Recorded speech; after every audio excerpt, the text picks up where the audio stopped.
Hi, I'm Ann McMan, two-time Lambda Literary Award-winning author, and today I'm reading to you from my new romantic comedy, The Blackbird of Chernobyl, which publishes in July from Bywater Books and is now available for pre-order. When Lila's father told her he'd hired a community outreach liaison to liven up the place, she didn't mince words. She told him he was nuts. Okay, she might actually have said he was fucking crazy, but it was the same idea. Why the hell do we need to liaise with anyone? She demanded. We've already got more work than we can handle. We're one of the busiest mortuaries in town. Our coolers could go condo. It's not about increasing business, and please remember that we're now calling ourselves a funeral home. It's more comprehensive and less off-putting to families. It's about improving our brand and becoming more responsive to the needs of the community. In what ways are we not responsive? Lila asked. Lila. Abel made an oblique gesture toward a framed placard on the wall of her small office. You plug 'em, I plan 'em is hardly a welcoming sentiment to greet grieving families. I don't greet families in here. She warmed to her topic. I do not greet them here or there. I do not greet them anywhere. Which is precisely why we need sparkle. Sparkle? What the hell is sparkle? Some kind of new rose-scented disinfectant? No, Sparkle is Sparkle Lee Sink, our new liaison. She starts on Monday. Lila wasn't sure which part of her father's explanation she found more abhorrent, that he'd actually hired a community outreach liaison, whatever the hell that was, or that there actually was some unfortunate human being named Sparkle. You cannot be serious. Do I not sound serious? He asked in his most serious voice. You're right, Lila said. If what you're saying is true, you don't sound serious. You sound deranged.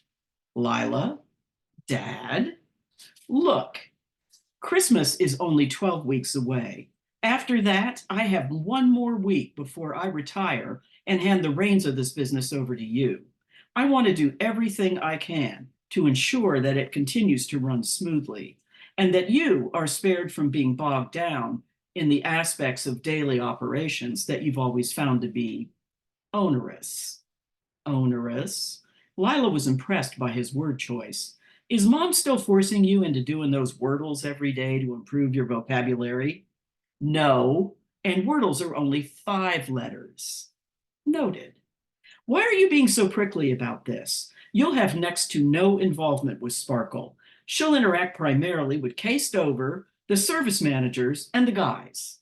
The guys were the Freeman brothers, men who came to work for the mortuary back during the days when Lila was busy spending her time devising new and creative ways to set off fire alarms at the reformatory, or, as her parents preferred to call it, Forsyth Country Day School.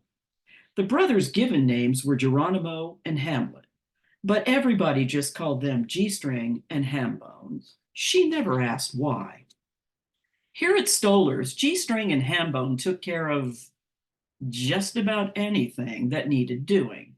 Lila liked to think of them as specialized in-house Swiss Army knives, Grim Reaper's edition. I'm sorry, she queried her father for clarification. Did you say that this Sparkle person would be working with the Freeman brothers? Abel nodded.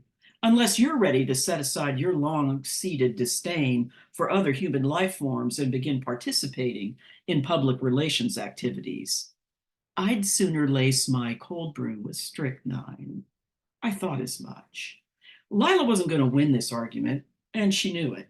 As long as this Sparkle person stayed above stairs, she'd continue to run underground operations just like she'd always done.